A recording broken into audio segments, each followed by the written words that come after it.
So greetings, what's going on? It's Mike from LiveMyAssOff.com, and amidst some mild disappointment on the runway, where the plane didn't have a gate to go to yet, which happens, I basically just got out of the jetway it's about 8:45, and the reason I'm doing this is because I've shared with you before the massive benefit and if there's nothing else you do for your global travel if you're a U.S. citizen, get global entry so that you can get back into the United States in less than 60 seconds.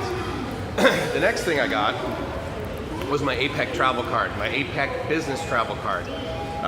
Asia Pacific Economic Community, I believe is the C. And it's 17 countries, I believe, Asia Pacific, including United States as one of them, but the majority of the benefit is over here in Asia, right? And so what this does is that it says, hey, look, this guy does business in our country. We'll allow him fast access in and out.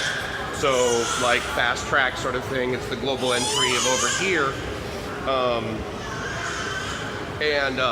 So what I want to see is how long it takes. I'm not going to be able to video through going through immigration, but there is a priority lane that I get to go through, which is one of those sort of VIP type things that you normally get unless you have to pay thousands of baht to get part of the elite visa, or you pay for. It's definitely available with first class. Sometimes, depending upon the airline, it's available with business class. So, anyway, I have arrived. Those are the immigration forms right there. Excuse me. That's transfer. I don't want to transfer. I want to go to Oh, I'm sorry. I've done this before. What am I doing? I know exactly where I'm going. It's so funny. I'm like, oh, I don't know where I'm going. Of course I know where I'm going. This is not my first rodeo in Bangkok International Airport, Suvarmnabhumi. So, anyway, what I do is I just go all the way to immigration, I mean, just the walking there, it's already like 2 minutes and 20 seconds. It's going to take me about 5 or 6 minutes just to walk there. And this always happens to me. I book a taxi, right? And I use this service. Actually, I'll put a link to them below because they're totally cool people. Pattaya for Leisure. And they have a whole bunch of different websites. They have Pattaya for Leisure, Phuket for Leisure, and all of this, right? But at the end of the day, basically, it's a taxi for 1,200 baht. They take me from here down to my hotel. Tolls are included in everything. They always great service. It's like new cars, usually like Toyota Camrys, and they're never more than a couple years old. Occasionally they'll have water for me, which is always very nice. But they're always like, okay, well, what time are you going to be there? And I tell them, then they say, yeah, but when does your flight arrive? And I said, look, when in the history of Bangkok have you ever landed and then been available to someone to pick you up at that time? So I felt bad. I'm sitting there on the plane, my phone's almost dead, and the poor woman calls me and she says, now you bought a taxi, right? I said, yeah. I said, I'm sorry. I said, I sent you a text message. I said, I'm not going to be there for a little bit, 300 more meters to immigration. I said, but I'm on my way. We haven't got, I just lost my internet, so I don't know why that would stop videoing. I'm not streaming this, but regardless. So anyway, so it's 8:40, it's 8:50. And I'll be at immigration probably, I'll be probably standing in front of someone around 9. And then with any luck, we'll see how long Cebu Pacific takes to get my bags to carousel number 8. And then from there, I just walk through. But regardless, I don't have to stand in the line for immigration because I have APEC Business Travel Card by going to a global entry station. Basically, you apply for it online. I don't even remember how much it was. Probably like another $100 or whatever. It's good for 5 years. It's got me in and out of Bangkok here very quickly several times. It wasn't available in Phuket. It was available in Manila. However, I was leaving at 2:30 in the morning, and so there was no line anyway, so I didn't bother. I actually went to the ASEAN line just because it was open.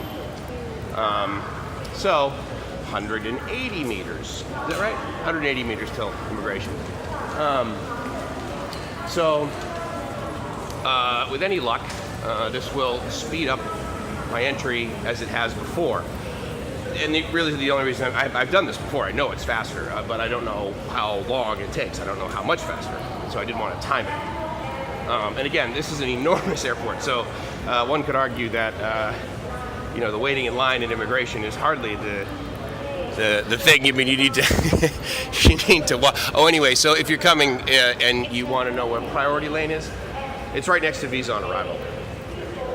And do make sure you get your arrival and departure card on your planes.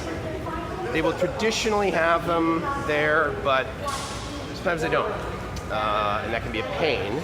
They are not available at the visa on arrival kiosks because that's not what you do there. You actually buy and get a visa there. You don't get an arrival departure card for a passport like I have, or like many of you that are watching this would have, and you're basically visa exempt. So they stamp you in, bam, you're good. Hang out here 30 days, be a tourist, spend money, have fun, enjoy yourself.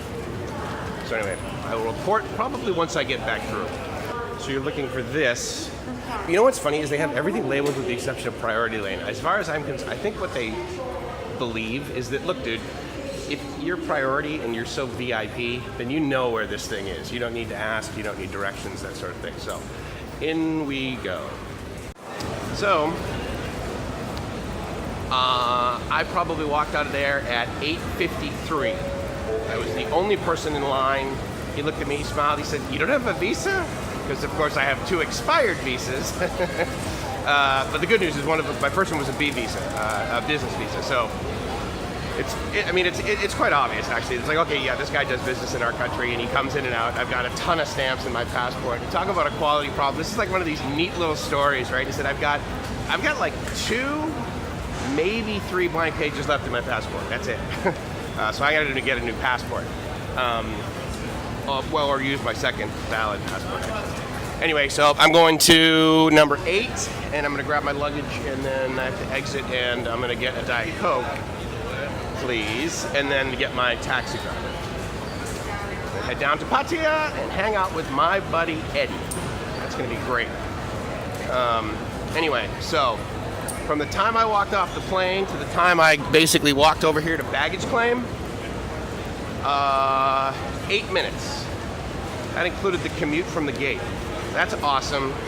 That card was worth it because actually it was an 11-hour drive, 12-hour drive, basically round trip. Gracie and I drove all the way out to the Tucson global entry office to get it, but it was totally worth it because if you've ever been to Bangkok, you know that you can't necessarily count on getting through immigration in less than 60 seconds.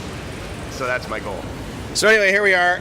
First bag's coming out, and I will get my one little bag, and then my little taxi down to the beach, and welcome to the land of smiles. Talk to you soon. Ciao. Unfortunately, the luggage, you know how they have the list where it says like first bag, that sort of thing? It said last bag. I'm like, oh, you mean my bag's the last bag? So that was kind of a bummer. So that took me to 9:15, so that's a bummer. But anyway, off to my cab. Glad to be back, home and back.